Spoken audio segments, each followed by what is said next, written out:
नमस्कार बच्चों, आज अपन देख रहे हैं कक्षा 8वीं के चतुर्थ पाठा नीति श्लोकः। नीति श्लोकेषु नीतिः भवति जीवन विषय, समाज विषय, राष्ट्र विषय, धर्म वैराग्य संस्कार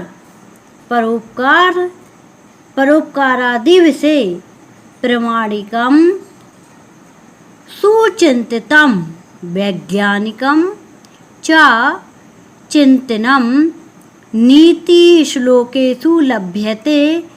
संस्कृते नीतम आश्रित श्लोक रचनायाः सत्कर रचनायाः च परंपरा अति प्राचीना विद्यते। वस्तुतः अल्पैः शब्दैः महनीय भावानाम् उद्धत विचाराणां श्रेष्ठ विषयाणां च महत्वपूर्णं विवरणं नीति श्लोकेषु लभ्यते। तो पहले अपन इसका अर्थ देखेंगे कि नीति के श्लोक मतलब नीति के श्लोक। तो इसमें अपन को इसका अर्थ देखेंगे। पहले नीति श्लोकेषु नीति ही मतलब नीति के श्लोक में नीति होती है। नीति के श्लोक में क्या होती है? नीति होती है जीवन के विषय में, समाज के विषय में, राष्ट्र के विषय में, धर्म वैराग संस्कार परोपकार आदि के विषय में, है ना। प्रमाणिकम मतलब प्रमाणिक और सुचिंतितम अच्छा चिंतन और वैज्ञानिक चिंतन नीति श्लोक में पाया जाता है। तो ये सभी क्या कई में पाए जाते हैं? नीति श्लोक में पाए जाते हैं। संस्कृति नीतम संस्कृत में नीति को आश्रित आधार बनाकर श्लोक रचना करने की सत्कर रचना चा परंपराति प्राचीन विदति। तो यह श्लोक नीति श्लोक की जो रचना है वह क्या है? परंपरा, उसकी परंपरा अति प्राचीन है। जो नीति श्लोक है ना उसकी परंपरा क्या है? अति प्राचीन है। वस्तुतः अल्पई मतलब थोड़े शब्दों के द्वारा प्रतिष्ठित भावों को यहाँ से निकलेगा प्रतिष्ठित भावों का उद्धत विचारों का और श्रेष्ठ विषय का महत्वपूर्ण विवरण काय में दिया गया है? नीति श्लोक में पाया जाता है।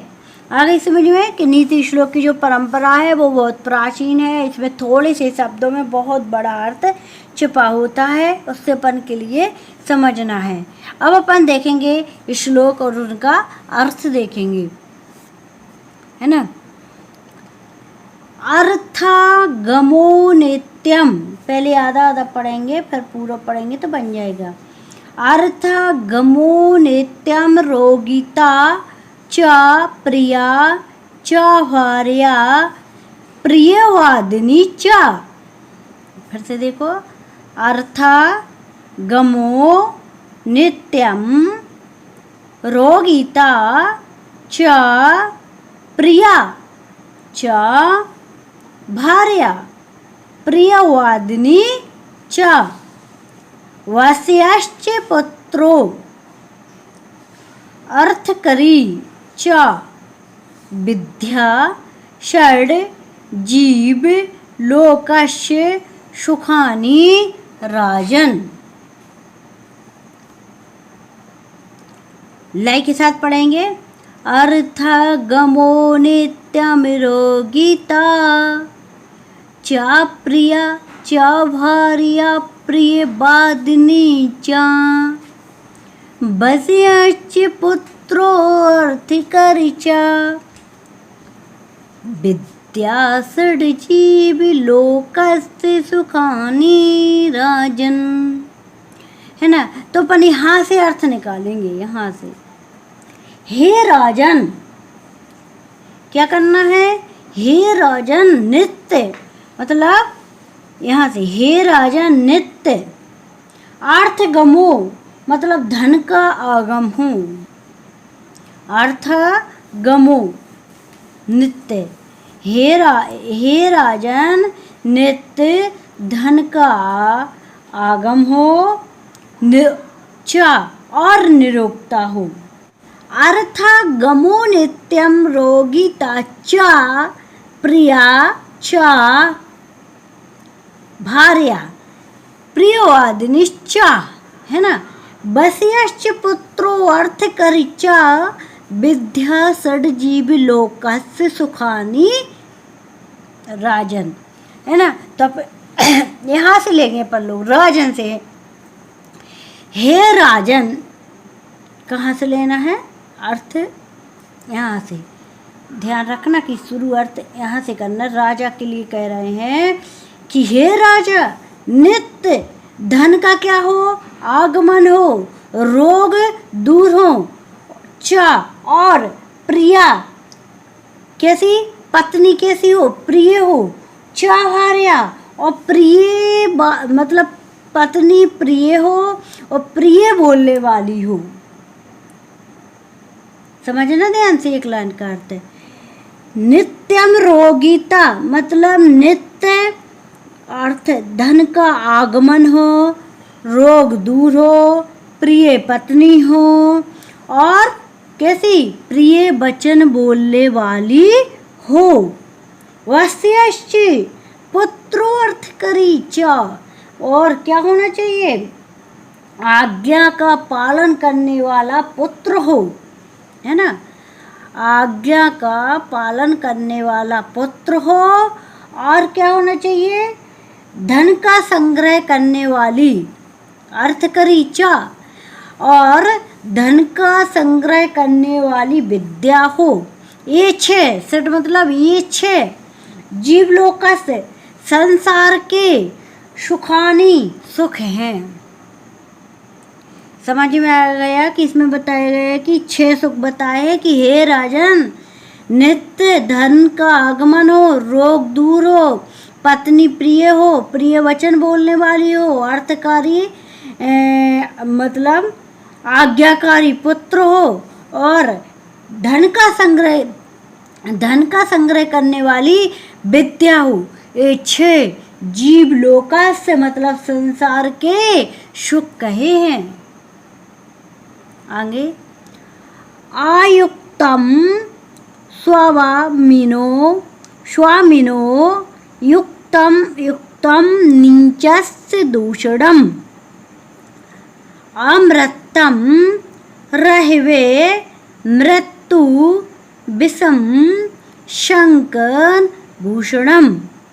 है ना, एक बहुत सरल है। तो देखो अब इसको पढ़ेंगे लाइक था। आयुक्तम स्वामिनो युक्तम नीचस्य दूषणम अमृतम रहवे मृत्यु विषम शंकर भूषणम। आ गए बच्चों समझ में यहाँ तक? तो आयुक्तम अमृता, आयुक्तम मतलब अमृता या अमरता, और मृत्यु। क्या क्या? 2 चीज ध्यान रखना। आयुक्तम स्वामिनो युक्तम नीचस्य दूषणम। तो जो व्यक्ति कैसे होते हैं? स्वामिनो का अर्थ देखो, जो व्यक्ति समर्थजन मतलब जो सज्जन पुरुष होते हैं, अच्छे शक्तिशाली पुरुष होते हैं, उनके लिए युक्तम जो अनुचित भी उचित होता है, उनके लिए कोई भी कार्य अनुचित नहीं होता है। सब क्या होते हैं? उचित होते हैं, लेकिन किसके लिए? जो शक्तिशाली हों, ऐसे सज्जन पुरुष के लिए क्या है? समर्थ व्यक्ति के लिए अयुक्तम, अनुचित भी कैसा हो जाता है? युक्त हो जाता है, मतलब कैसा हो जाता है? उचित हो जाता है। और नीचा से जो असमर्थ होते हैं, नीचे स्तर के व्यक्ति होते हैं, उनके लिए उचित भी, इसका उल्टा कर देना कि उचित भी अनुचित हो जाता है। उनके लिए क्या हो जाता है? उचित कार्य भी अनुचित हो जाता है। जैसे, अब इस लाइन से समझेंगे अपन, जैसे अमृतम रहवे मृत्यु, जैसे राहु को अमृत पीने से भी, राहु ने क्या पिया था? अमृत पीने से भी मृत्यु मिली। और विषम शंकर भूषणम, मतलब शंकर जी ने क्या पिया था? विष, फिर भी वह उनके लिए क्या बन गया? अमृत बन गया, वह उनका भूषण हो गया, है ना। तो ऐसा है इसका, आयुक्तम स्वामिनो युक्तम, युक्तम नीच दूषणम, अमृतम रहवे मृत्यु विषम शंकर भूषणम। तो आयुक्त मतलब जो सज्जन पुरुष, स्वामिनो, जो सज्जन पुरुष होते हैं, उनके लिए अनुचित कार्य भी उचित हो जाते हैं, और जो नीच स्तर के व्यक्ति होते हैं, उनके लिए उचित कार्य भी क्या हो जाते हैं? अनुचित हो जाते हैं। जैसे राहु ने भी, राहु को अमृत पीने पर भी वह मृत्यु को प्राप्त हुए, और शंकर जी ने तो विष का पान किया, जो उनका भूषण बन गया। आ गया समझ में? अर्थ गमो नित्यम रोगिता च, प्रिया च भार्या प्रियवादिनीश्च, वश्यश्च पुत्रो अर्थिकरिचा, विद्या षड्जीवे लोकस्य सुखानि राजन्।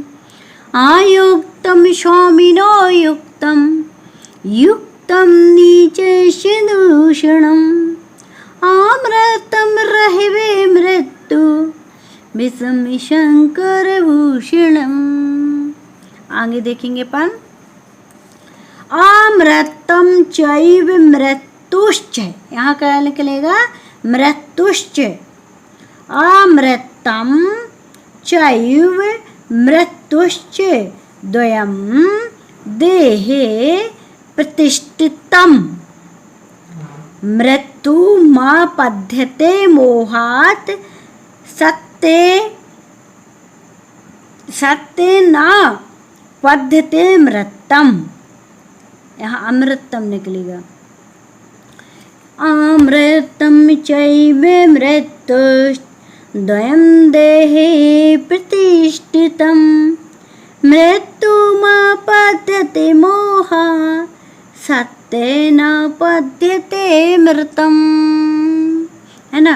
अब अपन इनका अर्थ देखेंगे एक एक शब्द का, कि अमृतम मतलब अमृता, च और मृत्यु मतलब मृत्युश्च मृत्यु, एव दोनों, द्वयम मतलब दोनों, देहे शरीर, प्रतिष्ठितम स्थित हैं। अमृत और मृत्यु दोनों शरीर में स्थित हैं। कितनी जल्दी बन गया देखो। अमृतम मतलब अमरता, मृत्युश्च और मृत्यु, द्वयम दोनों, देहे शरीर में, प्रतिष्ठितम स्थित है ना।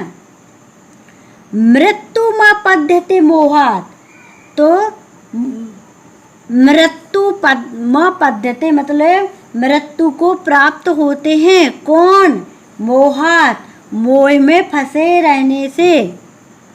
और सत्य, सत्य को ना, यहाँ से लिख रहेगा न, सत्य को न पद्धति जानने से, सत्य को यहाँ से देखना, सत्य न पद्धति अमृतम, और सत्य को जानने से क्या होते हैं, अमरता को प्राप्त होते हैं। एक दो चीज़ें ध्यान रखना है कि यदि मोह में पड़े रहेंगे और मोह में फंसे रहेंगे तो मृत्यु को प्राप्त होंगे, और सत्य को जो जान जाएगा वह अमरता को प्राप्त हो जाएगा। इस लाइन का अर्थ सीधा ही है। इसको देखो, इसका अमृतम चैव मृत्युश्च द्वंद्वे प्रतिष्ठितम। अमरता और मृत्यु दोनों ही शरीर में स्थित हैं। तो जो मोह में फंसे रहते हैं वह मृत्यु को प्राप्त होते हैं, जो सत्य को जान जाते हैं वह अमरता को प्राप्त होते हैं, है ना।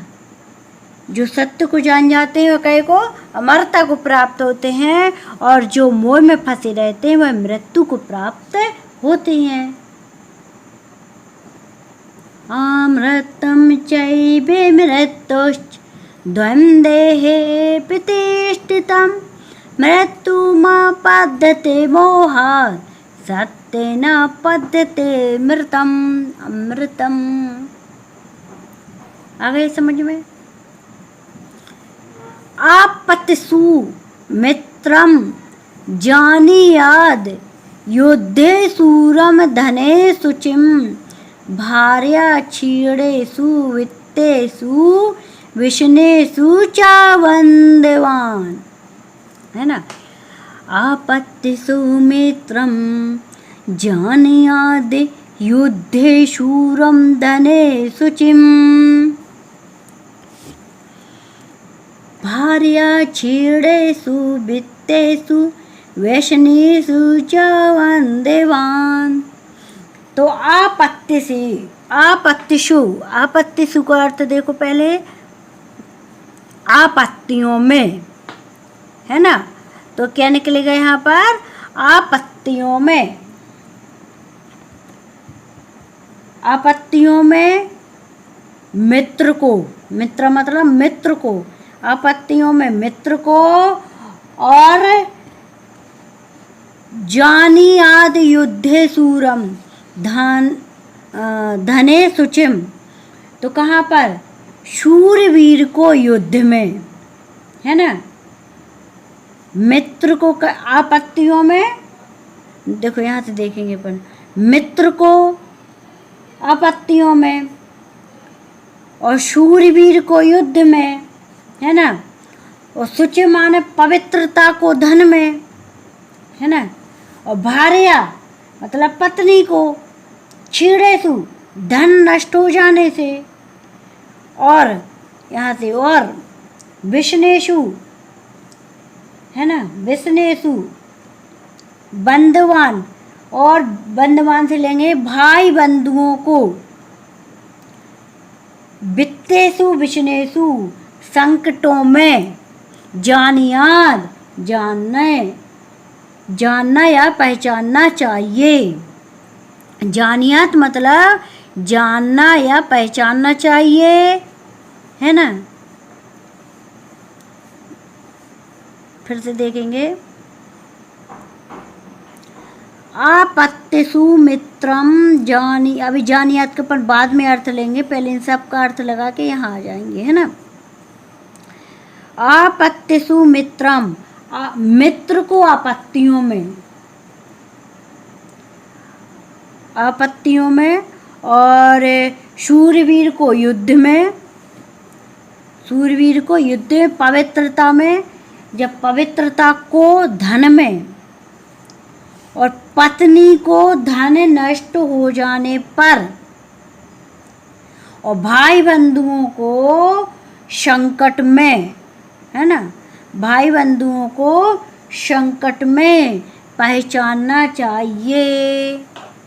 यदि तुम्हारे ऊपर आपत्ति आ रही हो, मित्र सहयोग नहीं दे, और युद्ध हो रहे हैं, और शूरवीर साथ ना दें, और पवित्रता है तो धन नहीं मिल रहा है, और पत्नी का संग है, यदि वह धन नष्ट हो रहा है तो पत्नी साथ नहीं दे रही है, तो भाई बंधुओं को, यही हमारे पास कोई संकट आ रहा है, तो यदि भाई बंधु मेरा साथ नहीं दे तब उनकी पहचान होती है। है ना।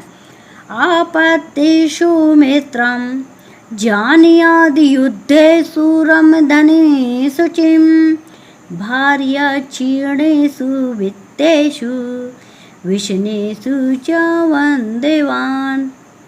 आगे बच्चों समझ में कि आपत्ति, फिर से देख ले उसका अर्थ कि मित्र को आपत्तियों में और शूरवीर को युद्ध में और पवित्रता में धन को और पत्नी को धन नष्ट हो जाने पर और भाई बंधुओं को क्या में संकट या विपत्तियों में पहचानना चाहिए। बहुत सरल है, इसके अर्थ फिर से एक बार देख लो कि हे राजन, इनकी चारों के अर्थ देख लो। हे राजन, यदि नित्य ही धन का आगमन हो, निरोक्ता हो, प्रिय पत्नी हो, प्रिय वचन बोलने वाली हो, आज्ञाकारी पुत्र हो के और धन का संग्रह करने वाली विद्या हो, ये 6 संसार के सुख हैं। आयुक्तम स्वामीन, जो है स्वामी, जो सज्जन पुरुष होते हैं वो अनुचित कार्य को उचित कर देते हैं और जो नीच स्तर के व्यक्ति होते हैं वो उचित कार्य को भी अनुचित कर देते हैं। जैसे राहु ने अमृत का पान किया तो मृत्यु को प्राप्त हुए, लेकिन शंकर जी ने तो विष का पान किया, वह उनका आभूषण बन गया। अमृतम चैव मतलब अमरता और मृत्यु, ये दोनों शरीर में कैसे हैं स्थित है, तो मोह में फंसे रहने से मृत्यु को प्राप्त होते हैं और सत्य को पहचान जाने से अमरता को प्राप्त होते हैं। और मित्र को आपत्तियों में, शूरवीर को युद्ध में और पवित्रता में धन को और पत्नी को धन नष्ट हो जाने पर और भाई बंधुओं को विपत्ति और संकट में पहचानना चाहिए, समझना चाहिए, जानना चाहिए। ठीक है बच्चों, यहाँ तक अपन ने आज देख लिया है। इसके आगे के श्लोक अपन बाद में देखेंगे।